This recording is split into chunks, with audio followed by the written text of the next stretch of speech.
IPL ചരിത്രത്തിലെ താരസമ്പന്നമായ ടീമാണ് എക്കാലവും മുംബൈ ഇന്ത്യൻസ്. സച്ചിനിൽ തുടങ്ങി അനേക പ്രതിഭകളുടെ സംഗമത്തിന് സാക്ഷ്യം വഹിച്ച മുംബൈ 6ാം കിരീടം തേടിയാണ് ഇത്തവണ പോരാട്ടത്തിന് ഇറങ്ങുന്നത്. എല്ലാവർക്കും മുംബൈയുടെ ഒരു പ്രത്യേക ഇഷ്ടമുണ്ടാകാം. കാരണം IPL തുടങ്ങുമ്പോൾ അത് സച്ചിന്റെ ടീമായിരുന്നു. അതുകൊണ്ട് തന്നെ മുംബൈയെ സ്നേഹിച്ച ഒരുപാട് മനുഷ്യരുണ്ട്. ഇപ്പോൾ രോഹിതിന്റെ ടീം കൂടിയാണ്. ആ സ്നേഹവും മുംബൈക്കുണ്ട്.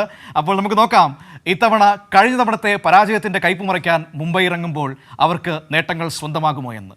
ദൈവത്തിന്റെ പോരാളികൾ എന്നതാണ് ആരാധക ലോകം മുംബൈ ഇന്ത്യൻസിന് നൽകിയിരിക്കുന്ന വിശേഷണം. ആദ്യ IPL സീസൺ മുതൽ താരസമ്പന്നമായിരുന്നു മുംബൈ. നീലക്കുപ്പായക്കാർ IPL ചരിത്രത്തിൽ രചിച്ച വിജയകഥകൾ അത്രമേൽ മനോഹരമായിരുന്നു. 5 തവണയാണ് മുംബൈ കിരീടം നേടിയത്. ആദ്യം സച്ചിനും ജയസൂര്യയും പൊള്ളാർഡുമടക്കമുള്ള വൻ താരനിര. പിന്നെ രോഹിത് ശർമ്മയും റിക്കി പോണ്ടിങ്ങും ഹർഭജൻ സിംഗും ഒക്കെ നിറഞ്ഞാടിയ കാലം. രോഹിത് ശർമ്മയാണ് മുംബൈക്ക് ആദ്യമായി കിരീടം സമ്മാനിച്ച ക്യാപ്റ്റൻ. ക്രിക്കറ്റ് ദൈവം സച്ചിൻ തെണ്ടുൽക്കർക്ക് ലഭിക്കുന്ന ആദ്യ IPL കിരീടം കൂടിയായിരുന്നു അത്.